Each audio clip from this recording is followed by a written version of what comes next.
A community effort to connect those who need assistance with those who can provide it has taken root in the Four Corners region, and it's part of a national movement to create social networks of people-to-people support to build community resilience in the face of disasters like the COVID pandemic. You're watching the local news network brought to you by Goal Academy and Pueblo Community College Southwest. I'm Wendy Graham-Settle.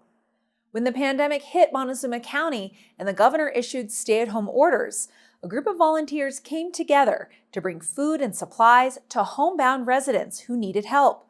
Within a few weeks, the group coalesced into the Four Corners Mutual Aid Network, offering person-to-person assistance through volunteers in Cortez, Ignacio, Durango, Shiprock, and Toyac. They're part of a nationwide movement based on the premise that formal nonprofit services are hierarchical and unequally restrict support based on their missions or the conditions that donors place on their donations.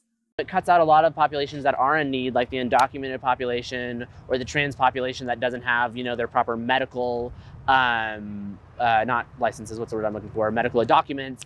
And because of that, even in the nonprofit work I do, I can see that there's this giant hole that people are just falling through. Mutual aid projects are grassroots, person-to-person assistance programs that bypass the nonprofit middleman. You don't have to qualify for help from the mutual aid network. You only have to ask, and someone in the network will step forward to assist you.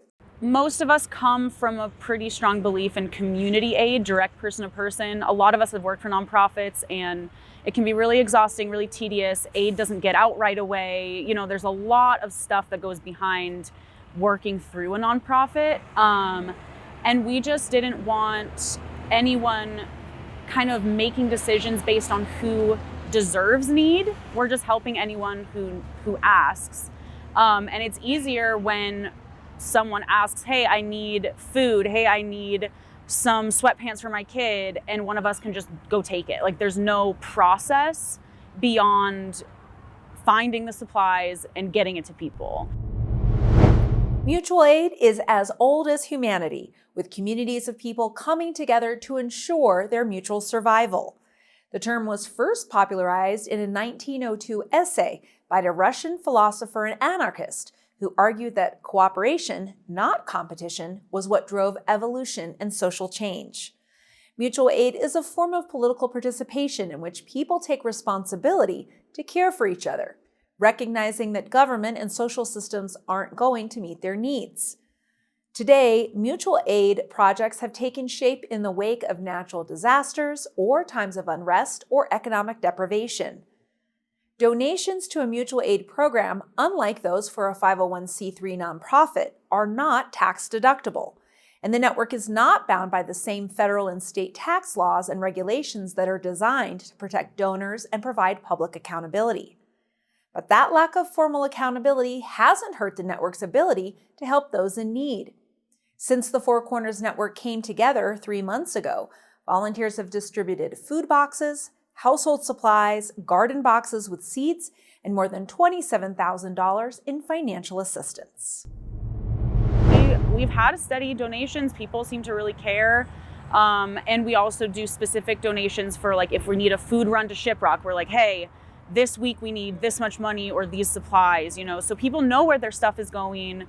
We have records of everything. We're pretty organized. We just don't really believe in having outside forces dictate where our stuff goes. Who am I to catalog and quantify someone's suffering, which I feel like is what nonprofits do, is like, this person's more deserving because of this. And there are those rules. But what I find is easier for someone to loophole a rule than it is for them to look someone in the eye and say, can I please have help?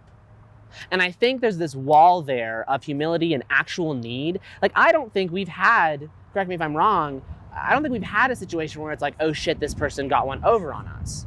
It has been people saying, like, I need help, and then we help them, and then the community comes together and help them, and then there's this mutual trust built, and you know what? They're gonna wanna help people in the future, right? And then they come in and they help when they're more stable, and then it's a practice in good faith and trust, and like, that's really sorely needed in society in general. You can ask for help or offer help through the network's website at fourcornersmutualaid.com or on their Facebook page. Thanks for watching this edition of the Local News Network. I'm Wendy Graham Settle.